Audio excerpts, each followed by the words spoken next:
ఇక YouTube channel start చేసినాక ఏదో ఒకటి కొంచెం కంటెంట్ కొద్ది వీడియోస్ పెడదామని పెట్టేస్తున్నా. అంతే తప్పితే ఓ పెద్దగా కొందరు అనుకునేటోళ్ళు అనుకుంటారు. వాళ్ళ కోసమే ఈ ఒక 10 సెకండ్స్ యూజ్ చేసిన సరే వదిలేస్తే, కొరుట్లలో అమోఘం అని చెప్పేసి రెస్టారెంట్ ఫస్ట్ టైం ట్రై చేస్తున్నా.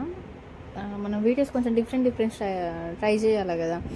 ఆర్బీ అంటే పాతదే, రాణిగారి బిర్యానీ ఉంది, అందులో కూడా కొంచెం యావరేజ్ అంటే చెప్తున్నారు రివ్యూస్ అట్లా. అమోఘం నుంచి అయితే ఇది మినీ అంటే సింగిల్ అన్నట్టుగా 150 రూపీస్ అట కాస్ట్. మనం కొరుట్ల ఫుడ్ డెలివరీ నుంచి ఆర్డర్ చేసుకున్నాం కాబట్టి 39 రూపీస్, ఎంత 180 రూపీస్ అయితే తీసుకున్నారు. 180కి ఇంత క్వాంటిటీ అంటే డెలివరీ ఛార్జెస్ కలిపి 180. నాకైతే అదృష్టం అనుకోలేందో కానీ లెగ్ పీస్ అయితే పడింది. ఈ ఆనియన్స్ అయితే యావరేజ్గా ఉన్నాయి, నిమ్మకాయనైతే రసమే లేదు. ఈ మంచిగా రైస్ని టచ్ చేయగానే మంచిగా మెత్తగా ఉంది. టేస్ట్ ఎట్లుంటుందో అని చెప్పి ఎగ్జైట్మెంట్ కొద్ది పెట్టుకున్నా తెలుసా. అసలు నిజంగా మామూలు ఎగ్జైట్మెంట్ లేకుండే, ఎగ్జైట్మెంట్ మొత్తం ఒక బుక్కలోనే కలాస్ అయిపోయింది. ఎందుకంటే అసలు మసాలా లేదు, ఏం లేదు, చెత్తగా ఉన్నది తెలుసా.